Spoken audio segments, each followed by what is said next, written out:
With the upcoming Season 3 of Demon Slayer, it's no surprise that new characters are going to be introduced.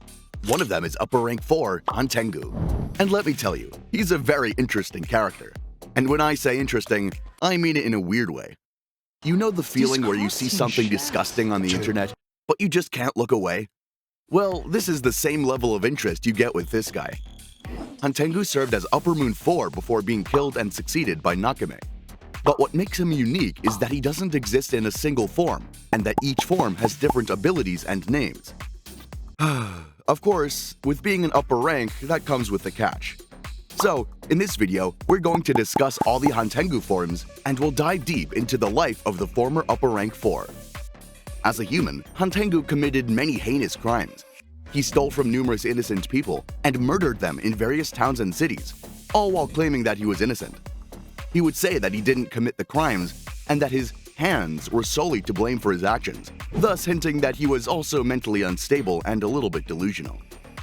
A lot of the demons we see on the show had a terrible past, and Koyoharu tried to make us feel sorry for them, but not Hantengu. He was a real SOB as a human. Eventually, he was captured by a high-ranking law official and sentenced to death by decapitation. He, of course, tried to claim innocence, saying that his hands are to blame, but he was silenced by them threatening to cut off his sinful hands instead. While imprisoned and awaiting his execution, he was approached by Muzan Kibutsuji, who offered to help him after taking pity on his situation. Muzan proceeded to give him some of his blood, transforming him into a demon. After this transformation, he escaped prison and silenced the magistrate who condemned him to death. With the magistrate's dying breath, he told him that killing him doesn't matter, because eventually his past sins and actions will see him punished in the future, no matter what he did.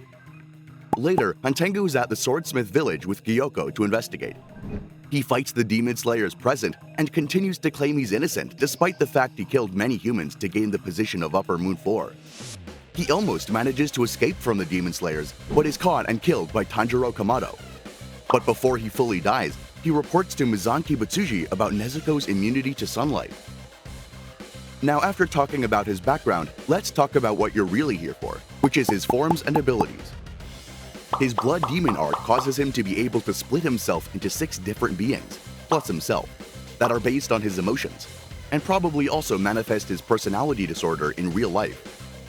His first form is based on the emotion fear. Hantengu possesses the demeanor of a coward in his original form. He exhibits a lot of worries, delusions, and paranoia, and is easily scared by anyone. Additionally, he's been seen to cry at even the smallest discomfort, and to flee if the danger seemed to be too great. And yet, he's still called a demon. Hantengu is delusional in the fact that he believes he's innocent and shouldn't be punished for anything, despite the fact that we've seen him slaughter people in both his human and demon forms. Next is Karaku. This is the most laid-back or comfortable of all Hantengu's clones. Karaku is the incarnation of joy. However, he doesn't seem too joyous. He tore Nezuko's arms with his bare hands, proving to us that he has a large amount of physical strength. Karaku's blood demon art allows him to generate and manipulate wind using his flesh maple leaf-shaped uchiwa. By simply swinging his uchiwa down, Karaku can generate a gust of wind strong enough to blow Muichiro all the way to a forest in an instant, leave gigantic craters, level an entire building, and crush demon slayer and demon alike under its immense pressure, even knocking them unconscious. By using just one swipe, he sent Muichiro flying.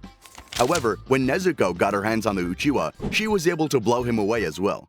Well done, Nezuko. Karaku also treats the battle against the gang as a game rather than a genuine conflict. He takes pleasure in the various experiences he acquires through combat and finds it amusing when someone is able to hurt him. For instance, after Genya shot him, Karaku was shocked and pleased that someone could harm him so severely. His third form is Urogi. This form is shaped like a harpy demon with wings and bird talons. It can produce powerful sonic screams from its mouth. Like a real bird, this body can move quite quickly because of how light his body is. Want to know how powerful this harpy scream is? Well, Tanjiro's nose and ears started to bleed as a result of it. Imagine Urogi like smashing his toe against a chair or something, and then he just screams and there goes half the room. Urogi's emotion is based on pleasure, and like Karaku, he shares a feeling of delight whenever he fights.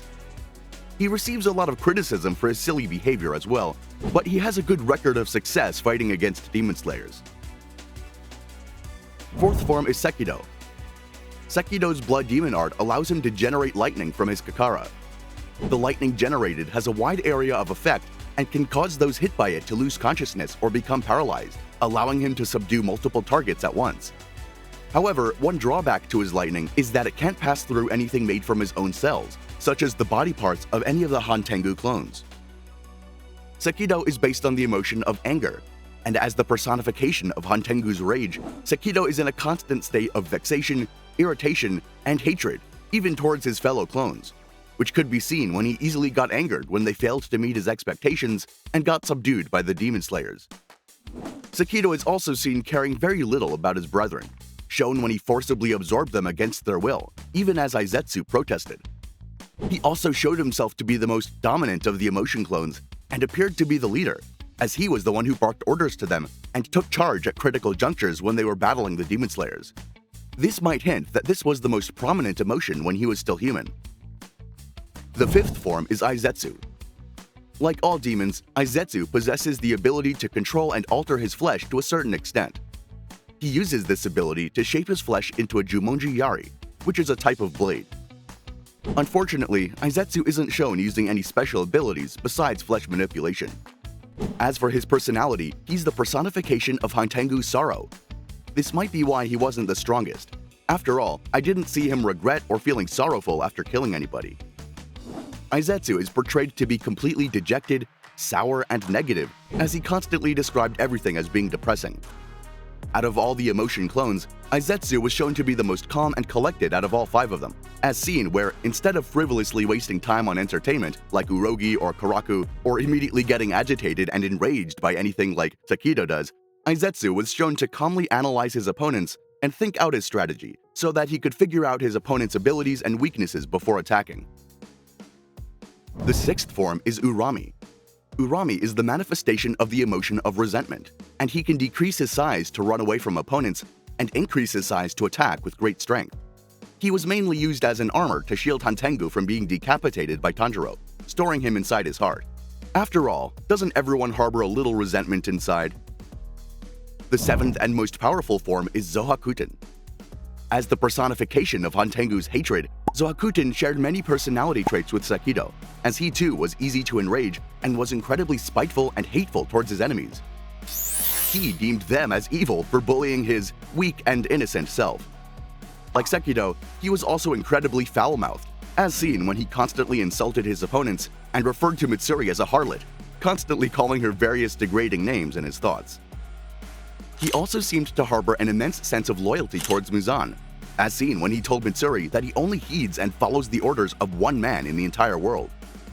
Out of all the clones, he was shown to be the most intelligent and insightful aside from Sekido, as seen when he easily analyzed why Mitsuri survived his powerful attacks and figured out the true source of her strength. This definitely shows how hatred is a powerful thing. When the 4 clones fused, making Zohakuten, he was able to fend off all 3 demon slayers as well as the love Hashira single-handedly. Even after she awakened her demon slayer mark, she could only evade and dodge Zohakuten's attacks and stall until Tanjiro defeated the main body, Hantengu. As Zohakuten and Tanjiro stated, Mitsuri would have run out of stamina and died if not for the sun rising and Hantengu being killed. Not too shabby for a creature that looks like a kid. You know, if it's a normal kid, you just punt him across the room, right? Zohakuten's main blood demon art grants him the ability to manipulate and alter wood from the flora in his surroundings by tapping one of the many drums on his back. Similar arts are used by other demons in the show, who use drums to manipulate their environment. This blood demon art can be used both close-ranged and far-ranged. He mainly uses this ability to shape the wood into 5 massive dragon heads that can stretch up to 20 meters in length. He uses his dragon heads to bite his targets or to swallow them and crush them inside their jaws. Zohakuten can also create dragon heads within the other dragon heads in order to increase its length. He also displayed the ability to manipulate branch whips to attack his targets. Another frightening ability he possesses is the combination of Sekido, Karaku, Iztsu, and Urogi. With this, Zohakuten can use enhanced versions of the blood demon arts of all 4 as a part of his own blood demon art. The dragon heads fashioned from wood that Zohakuten manipulates can unleash the lightning strikes from Sekido, generate powerful gushes of wind that leave gigantic maple leaf-shaped craters like Karaku, emit powerful sound waves like Urogi, and manifest spear attacks out of thin air like Iztsu. Zohakuten is also capable of using these abilities from his body, as seen when he generated Urogi's sound waves without the help of his wooden dragons. At the end of the day, Hantengu seems to have a really bad case of multiple personality disorder. Thanks for watching this video. If you enjoyed, don't forget to like, subscribe, and comment down below to show your appreciation. Also, check out more of our videos if you're an anime addict like me. See you next time.